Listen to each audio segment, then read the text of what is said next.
Assalamualaikum warahmatullahi wabarakatuh. Sahabat yang dirahmati Allah, kali ini kita akan mendengar kisah menegangkan dari seorang jamaah haji asal kota Medan. Ia mengalami pengalaman yang sangat mengerikan saat menunaikan ibadah haji, lidahnya memanjang dan menjulur ke bawah, menyebabkan rasa sakit yang tak terbayangkan. Bagaimana kisah selengkapnya? Simak terus agar tidak ketinggalan. Di kota Medan yang penuh dengan hiruk-pikuk aktivitas, hiduplah seorang pemuda bernama Raka. Raka adalah pewaris tunggal kekayaan seorang konglomerat terkenal, Pak Haris, yang sukses besar di bisnis jual-beli mobil dan properti di Sumatera Utara. Sejak kecil, Raka tumbuh dalam lingkungan yang penuh kemewahan, rumah megah dengan pilar-pilar tinggi, halaman luas yang dihiasi tanaman eksotis, dan deretan mobil mewah yang terparkir rapi di garasi sudah menjadi pemandangan sehari-hari baginya. Raka tumbuh menjadi pria muda yang cerdas dan ambisius. Dengan bakat dan kemampuan yang diwariskan oleh ayahnya, ia berhasil menjadi pengusaha sukses di usia yang sangat muda. Harta yang melimpah ruah, mobil-mobil mewah, dan properti di berbagai kota menjadi bukti nyata dari kesuksesannya. Namun, di balik semua itu, ada kekosongan yang tak terjelaskan. Ia sering merasa gelisah, seakan ada sesuatu yang hilang dalam hidupnya. Ketika kegelisahan itu mencapai puncaknya, Raka memutuskan untuk berbicara dengan ayahnya. "Pak, aku tidak bahagia. Ada sesuatu yang hilang dalam hidupku," keluhnya. Pak Haris, yang sedang duduk di ruang kerjanya, mendengarkan dengan seksama. "Raka, mungkin ini bukan lagi tentang harta dan kesuksesan. Mungkin saatnya kau mencari ketenangan batin. Papa sarankan kau pergi berhaji, mungkin di sana kau akan menemukan jawaban yang kau cari," jawabnya bijak. Raka berpikir sejenak dan akhirnya memutuskan untuk mengikuti saran ayahnya. Dengan kekayaannya yang melimpah, perjalanan ke Tanah Suci pun dimulai dengan segala kemewahan yang bisa dibeli dengan uang. Dari pesawat kelas bisnis hingga akomodasi mewah di Hotel Bintang 5, semua disiapkan untuk kenyamanan Raka. Namun, perjalanan spiritual ini segera berubah menjadi pengalaman yang tak terlupakan dan penuh cobaan. Sesampainya di Masjidil Haram, di tengah kerumunan orang yang beribadah dengan khusyuk, Raka merenung tentang makna hidupnya. Namun, di tengah-tengah tawaf, ia merasakan sesuatu yang aneh di lidahnya. Awalnya hanya gatal ringan, ia mengira mungkin sariawan atau panas dalam. Tetapi semakin lama rasa gatal itu berubah menjadi berat dan tidak nyaman. Raka berusaha mengabaikannya, berpikir bahwa semua itu akan hilang dengan sendirinya. Malam harinya, ia mencari klinik terdekat untuk membeli obat. Dokter memberinya obat sariawan biasa dan menyuruhnya beristirahat. Namun, esok harinya, saat ia kembali melakukan tawaf, lidahnya semakin berat dan sedikit memanjang, membuatnya susah berbicara. Raka merasa malu dan tidak nyaman, berusaha menutupi wajahnya dengan kain ihram yang dibawanya, berharap tidak ada yang memperhatikan kondisi anehnya.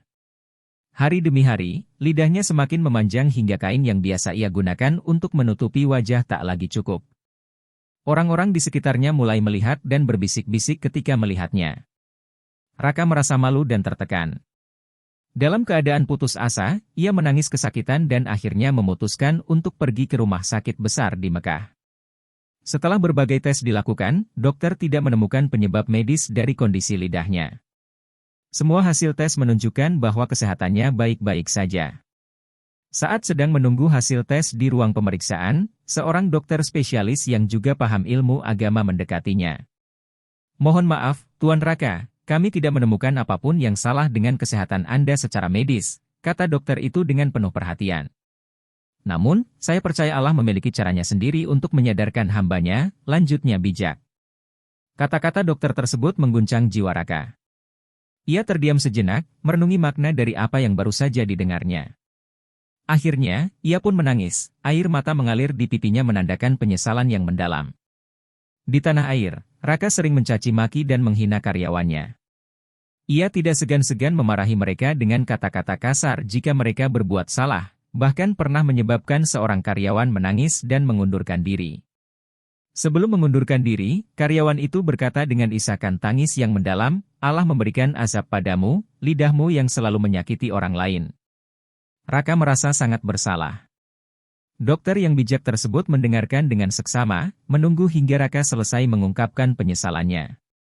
Lalu, dengan suara lembut namun tegas, ia berkata, "Tuan Raka, Sesungguhnya Allah Maha Pengampun lagi Maha Penyayang.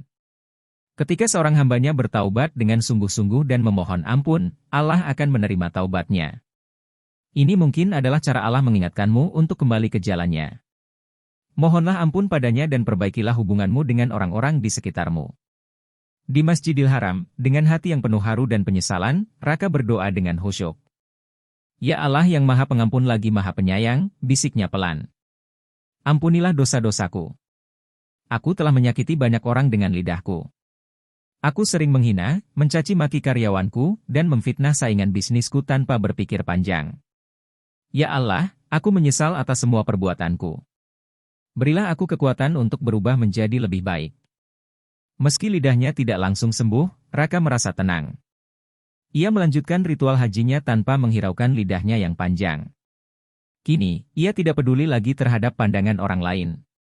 Sepulangnya ke Indonesia, lidahnya masih memanjang, tetapi tidak terlalu panjang lagi.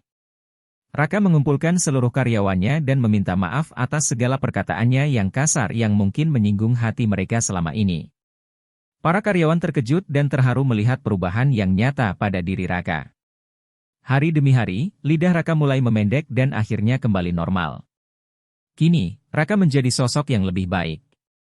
Tutur katanya lemah lembut, dan ia tidak lagi memfitnah orang lain demi bisnisnya. Ayahnya, Pak Haris, merasa bangga dan senang melihat perubahan anaknya.